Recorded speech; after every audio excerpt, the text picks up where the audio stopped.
할렐루야. 모든 프라미스 성도님들에게 주님의 이름으로 문안을 드립니다. 한 주의 시작을 시원한 비로 온 땅을 적셔 주셔서 아름답고 풍성한 결실의 계절을 예비하게 하시는 하나님의 은혜와 섭리를 찬양합니다. 오늘도 우리의 영혼을 생명의 단비로 새롭게 하실 하나님을 기대하며 이제 우리 다 함께 10월 13일 화요일 새벽 예배 하나님 앞에 나아가겠습니다. 찬송가 210장, 통일 찬송가는 245장입니다. 시온성과 같은 교회, 함께 찬송 부르겠습니다.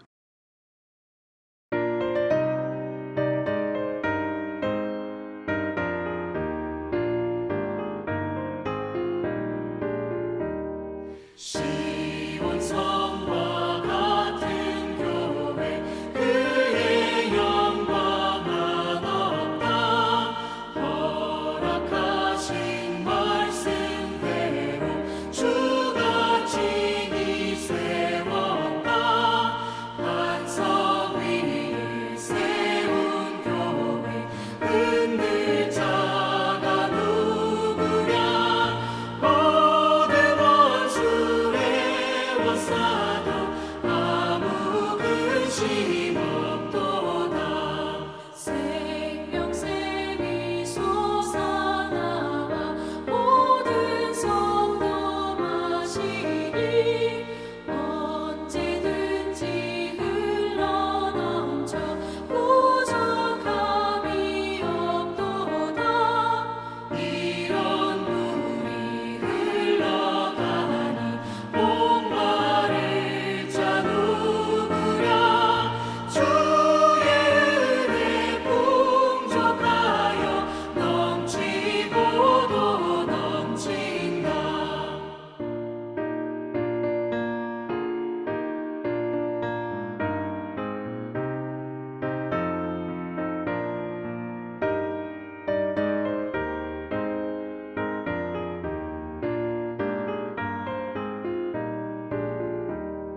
주의 은혜 내가 받아 시온 백성 되는 때 세상 사람 비방해도 주를 찬송하리라.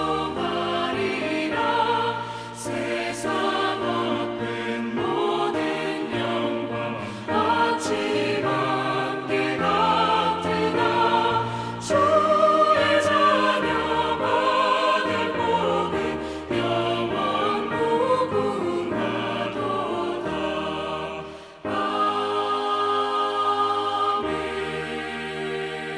아멘.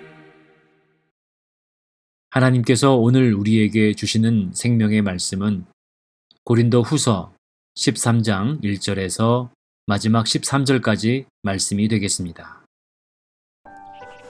내가 이제 세 번째 너희에게 가리니 두세 증인의 입으로 말마다 확정하리라. 내가 이미 말하였거니와 지금 떠나 있으나 두 번째 대면하였을 때와 같이 전에 죄 지은 자들과 그 남은 모든 사람에게 미리 말하노니 내가 다시 가면 용서하지 아니하리라. 이는 그리스도께서 내 안에서 말씀하시는 증거를 너희가 구함이니 그는 너희에게 대하여 약하지 않고 도리어 너희 안에서 강하시니라. 그리스도께서 약하심으로 십자가에 못 박히셨으나 하나님의 능력으로 살아계시니 우리도 그 안에서 약하나 너희에게 대하여 하나님의 능력으로 그와 함께 살리라. 너희는 믿음 안에 있는가? 너희 자신을 시험하고 너희 자신을 확증하라. 예수 그리스도께서 너희 안에 계신 줄을 너희가 스스로 알지 못하느냐? 그렇지 않으면 너희는 버림받은 자니라. 우리가 버림받은 자 되지 아니한 것을 너희가 알기를 내가 바라고 우리가 하나님께서 너희로 악을 조금도 행하지 않게 하시기를 구하노니 이는 우리가 옳은 자임을 나타내고자 함이 아니라 오직 우리는 버림받은 자 같을지라도 너희는 선을 행하게 하고자 함이라. 우리는 진리를 거슬러 아무것도 할 수 없고 오직 진리를 위할 뿐이니 우리가 약할 때 너희가 강한 것을 기뻐하고 또 이것을 위하여 구하니 곧 너희가 온전하게 되는 것이다. 그러므로 내가 떠나 있을 때 이렇게 쓰는 것은 대면할 때 주께서 너희를 넘어뜨리려 하지 않고 세우리 하여 내게 주신 그 권한을 따라 엄하지 않게 하려 함이라. 마지막으로 말하노니 형제들아 기뻐하라. 온전하게 되며 위로를 받으며 마음을 같이하며 평안할지어다. 또 사랑과 평강의 하나님이 너희와 함께 계시리라. 거룩하게 입맞춤으로 서로 문안하라. 모든 성도가 너희에게 문안하느니라. 주 예수 그리스도의 은혜와 하나님의 사랑과 성령의 교통하심이 너희 무리와 함께 있을지어다. 아멘. 이제 고린도 교회를 방문하기 전에 보내는 편지의 마지막 내용은 권면이나 부탁이 아닌 강력한 책망과 징계에 대한 말씀을 전하고 있습니다. 1절의 말씀을 보면 내가 이제 세 번째 너희에게 가리니 바울 사도는 재차 3차에 걸쳐 고린도 교회를 방문할 계획을 가지고 있는 것입니다. 그런데 이번 방문에는 분명한 목적이 있습니다. 2절의 말씀을 보면 내가 이미 말하였거니와 지금 떠나 있으나 두 번째 대면하였을 때와 같이 전에 죄 지은 자들과 그 남은 모든 사람에게 미리 말하노니 내가 다시 가면 용서하지 아니하리라. 고린도 교회 안에는 이미 이전에 죄 지은 자들이 있었고 이들은 여전히 회개하지 않은 채로 교회 안에 머물러 있던 것입니다. 2절에 전에 죄 지은이라는 성경의 원문을 살펴보면 과거에 죄를 지었고 그러나 그 죄가 깨끗이 씻겨지지 않은 채로 남아있는 상태를 말하는 것입니다. 바울 사도는 이와 같은 자들을 결코 용납하지 않을 것을 말하고 있는데 그것은 바로 교회 안에 깨끗이 해결되지 않은 죄의 부스러기는 반드시 성도들의 영적 성장을 방해하고 교회의 하나됨을 가로막기 때문입니다. 바울 사도는 앞선 고린도후서 11장 19절의 말씀에서 너희는 지혜로운 자로서 어리석은 자들을 기쁘게 용납하는구나 말하면서 무조건적인 섬김과 관용이 교회를 건강하게 세우는 방법이 아님을 분명히 말하였습니다. 교회 안에서 교회와 성도들을 영적으로 혼란스럽게 하고 덕스럽지 못한 일들로 은혜 받는 것을 방해한다면 이와 같은 일들은 결코 용납될 수 없는 것입니다. 뿐만 아니라 그리스도인으로서 하나님의 뜻을 따라 살지 못하고 거짓으로 자신을 감추며 살아가는 이중적인 모습은 그 어떤 모양이라도 버려야 하는 것입니다. 그러므로 성도는 마땅히 먼저 하나님 앞에 온전한 회개로 나아가야 하며 교회와 성도들에게는 더욱더 겸손함으로 섬기는 자들이 되어야 할 것입니다. 2절 말씀에서 바울 사도는 고린도 교회를 다시 방문할 때에 이 죄의 문제를 깨끗이 해결하지 않은 자들에 대하여 용서하지 않겠다 말하였습니다. 죄를 대하는 바울 사도의 강한 의지는 마치 그 어떠한 죄도 용납하지 아니하시는 죄를 미워하시는 하나님이심을 우리에게 말씀하는 것입니다. 용서하지 아니하리라 에서 이 용서하다는 말은 막아주고 보호해 준다는 의미를 가지고 있습니다. 바울 사도가 내가 다시 가면 용서하지 아니하리라 라고 말하였던 것은 죄의 문제는 크던 작던 그 어떤 문제라도 눈을 감아주거나 용납할 수 없다는 것이 바울 사도의 죄에 대한 의지였던 것입니다. 사랑하는 성도님 여러분, 죄에 대한 분명한 믿음의 원칙을 가진 자들이 되시기를 바랍니다. 우리의 영혼을 좀먹는 그 어떤 죄의 문제와도 타협하지 않는 믿음과 결단의 신앙을 소유한 저와 여러분이 되기를 간절히 원합니다. 혹 교회의 유익과 덕을 세우는 일에 해가 되는 일을 한 적은 없는지, 하나님의 뜻과 복음 전파를 위한 섬김과 헌신에 방해가 된 적은 없는지, 오늘 이 아침 우리 자신의 연약함과 무지함을 하나님 앞에 겸손히 고백하며 우리 안에 알지 못하는 죄까지라도 깨끗이 용서하시는 하나님 앞에 회개와 결단으로 나아가는 이 아침이 되시기를 주님의 이름으로 축복합니다. 3절의 말씀을 보면 이는 그리스도께서 내 안에서 말씀하시는 증거를 너희가 구함이니 그는 너희에게 대하여 약하지 않고 도리어 너희 안에서 강하시니라. 3절의 말씀을 보면 고린도 교회의 성도들은 바울 사도에게 강력한 말씀의 증거를 구한 것을 볼 수 있습니다. 고린도 교회 성도들이 바울 사도에게 기대하는 강력한 메시지는 어떠한 것일까요? 성도들의 요구에 대한 바울 사도의 대답은 한 가지였습니다. 예수 그리스도입니다. 십자가에 달리신 예수 그리스도는 약한 것처럼 보이나 하나님의 능력이 그 안에 계심으로 말미암아 죽은 자 가운데서 부활하신 그리스도는 그 능력 안에 영원히 살아계신 주님이라는 것입니다. 고린도 교회 성도들이 구한 것은 강력한 증거였지만 바울 사도의 대답은 십자가에 달리신 연약한 그리스도였습니다. 그러나 바울 사도는 말합니다. 십자가에 달리신 예수 그리스도는 연약한 것처럼 보이지만 그러나 하나님의 능력이 그 안에 있기 때문에 주님은 강하고 능하신 살아계신 주님이라는 것입니다. 그리고 우리 또한 그 능력 안에 사는 자들임을 증거하고 있습니다. 로마서 8장 11절 말씀은 마태복음 16장 16절에 주는 그리스도시요 살아계신 하나님의 아들이시니이다 라는 시몬 베드로의 고백과 더불어 성부, 성자, 성령 하나님을 고백하는 우리 신앙의 분명한 신앙 고백의 양대 산맥의 말씀입니다. 로마서 8장 11절입니다.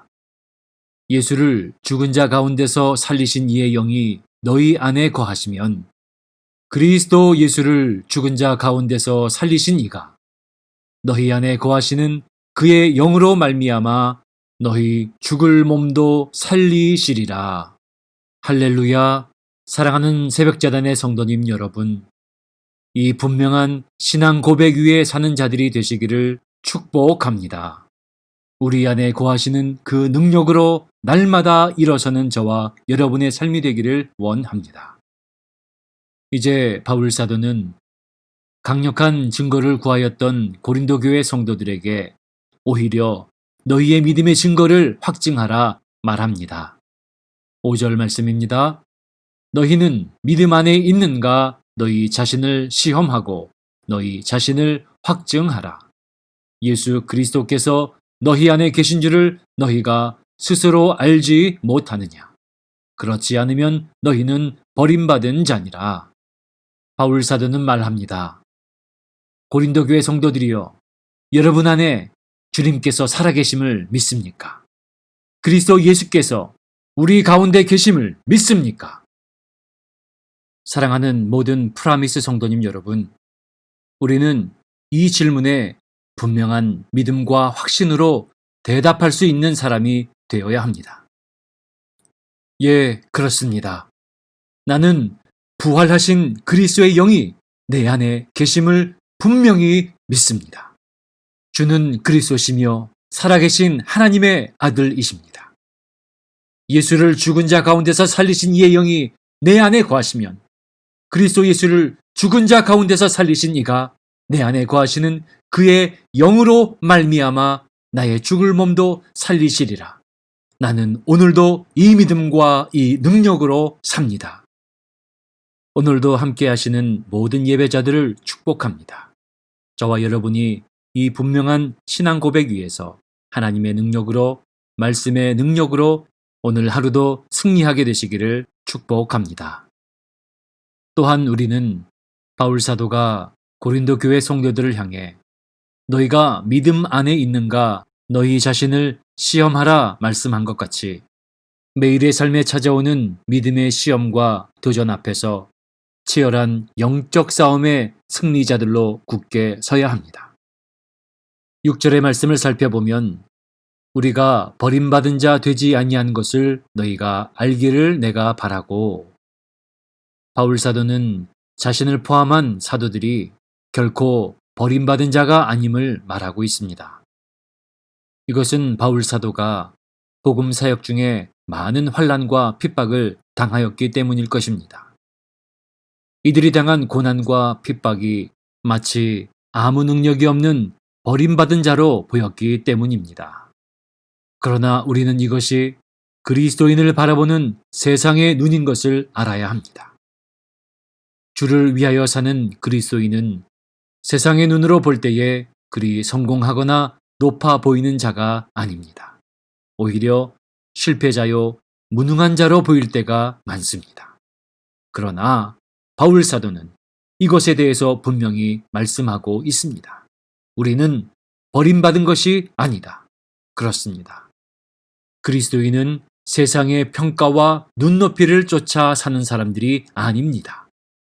사랑하는 여러분, 진정으로 버림받은 불쌍한 인생은 어떠한 인생일까요? 예수를 위해 고난당하는 인생입니까? 아닙니다. 어떠한 대가도 없이 복음을 위해 희생하고 섬기는 인생입니까? 아닙니다. 참으로 버림받은 인생은 예수 그리스도께서 내 안에 계신 줄 스스로 알지 못하는 인생이 바로 버림받은 인생인 것입니다. 그리스도를 죽은 자 가운데서 살리신 이의 영이 우리 안에 역사하고 계심을 모른 채 돈과 명예, 자신의 안위만을 위하여 쫓아 사는 이들이 바로 진정으로 버림받은 자들입니다. 사랑하는 여러분, 우리 안에 계신 그리스도의 능력을 힘입어 살아가는 자들이 되시기를 주님의 이름으로 축복합니다. 그래서 바울 사도는 그 능력으로 살아가는 자들이 어떠한 자인지를 다시 한번 말씀합니다. 7절의 말씀입니다.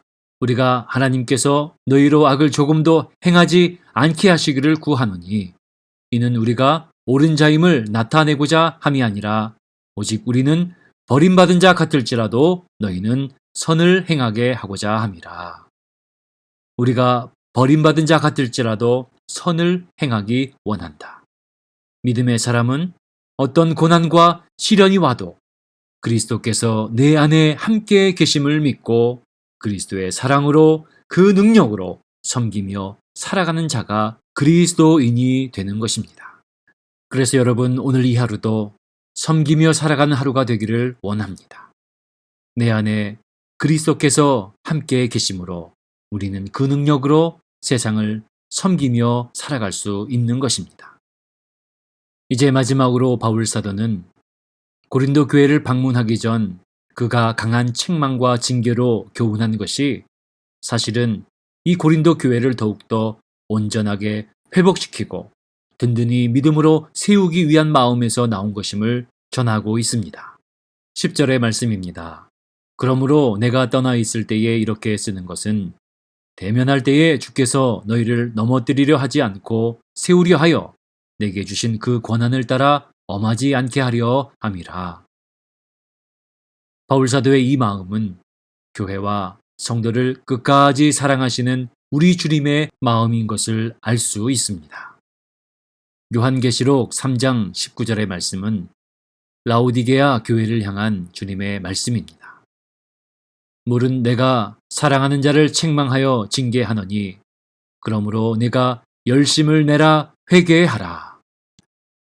사랑하는 여러분, 우리는 하나님께서 우리를 징계하시는 이유에 대하여 잘 깨달아야 합니다.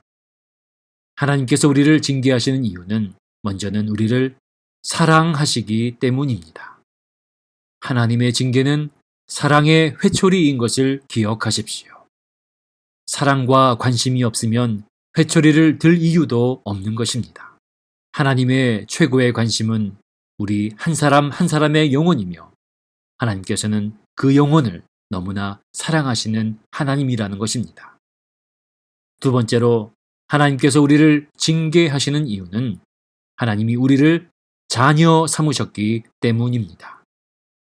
남의 자식이면 떡 하나 더 주면서 얼르고 달래고 오냐오냐 하겠지만 사랑하는 내 자식은 어떻게 해서라도 올바르게 키우려는 것이 바로 부모의 마음인 것입니다. 하나님은 우리를 자녀 삼으셨고 하나님은 우리의 아버지 되신 하나님이십니다. 마지막으로 하나님이 우리를 징계하시는 이유는 이 시련을 통하여서 우리의 삶이 더욱더 풍성한 열매를 맺게 하시기 위함입니다. 히브리서 12장 6절과 11절의 말씀을 한번 보겠습니다. 주께서 그 사랑하시는 자를 징계하시고 그의 받으시는 아들마다 채찍질 하심이니라 하였으니 11절 말씀입니다. 무릇 징계가 당시에는 즐거워 보이지 않고 슬퍼 보이나 후에 그로 말미암아 연달한 자에게는 의의 평강한 열매를 맺나니. 그렇습니다. 하나님께서는 그 사랑하시는 자를 징계하시고 징계를 통하여 더욱더 굳건히 믿음으로 연단시키실 뿐만 아니라 의의 열매와 평강의 열매를 맺는 아름답고 풍성한 삶으로 우리를 인도하시는 하나님이십니다. 그렇습니다, 여러분. 이제 그 은혜로 말미암아 기뻐하고 감사하는 믿음의 사람들이 되기 원합니다. 11절 말씀에 마지막으로 말하노니 형제들아 기뻐하라. 온전하게 되며 위로를 받으며 마음을 같이하며 평안할지어다. 사랑과 평강의 하나님이 너희와 함께 계시리라. 거룩하게 입맞춤으로 서로 문안하라. 오늘 이 아침 하나님의 징계와 책망의 말씀을 우리의 마음에 새기고 말씀 속에서 우리 주님이 주시는 기쁨과 온전한 마음과 위로와 평안함을 누리는 오늘 저와 여러분의 복된 하루가 되기를 원합니다. 주님의 이름으로 거룩한 입맞춤으로 여러분에게 문안을 드립니다. 사랑과 평강의 하나님이 여러분과 함께 계시기를 축복합니다. 기도하겠습니다. 사랑의 하나님 감사합니다. 고린도후서의 말씀을 마감하며 오늘도 우리의 영혼을 깨워주시고 말씀의 회초리로 우리의 영혼이 하나님 앞에 다시 한번 바로 설 수 있도록 인도하시니 감사합니다. 주신 말씀, 우리 영혼을 사랑하시는 나를 향한 하나님의 말씀으로 온전히 받게 하시고 오늘 하루도 버림받은 자와 같은 소망 없는 자의 삶을 살지 않게 하시고 내 안에 계신 그리스도의 영으로 그 능력으로 감사로 기쁨으로 살아가는 우리 모두가 되게 하여 주시옵소서. 살아계신 예수님의 이름으로 기도합니다. 아멘. 하늘에 계신 우리 아버지여, 이름이 거룩히 여김을 받으시오며 나라가 임하옵시며 뜻이 하늘에서 이루어진 것 같이 땅에서도 이루어지이다. 오늘 우리에게 일용할 양식을 주옵시고 우리가 우리에게 죄 지은 자를 사하여 준 것 같이 우리 죄를 사하여 주옵시고 우리를 시험에 들게 하지 마옵시고 다만 악에서 구하옵소서. 나라와 권세와 영광이 아버지께 영원히 있사옵나이다. 아멘.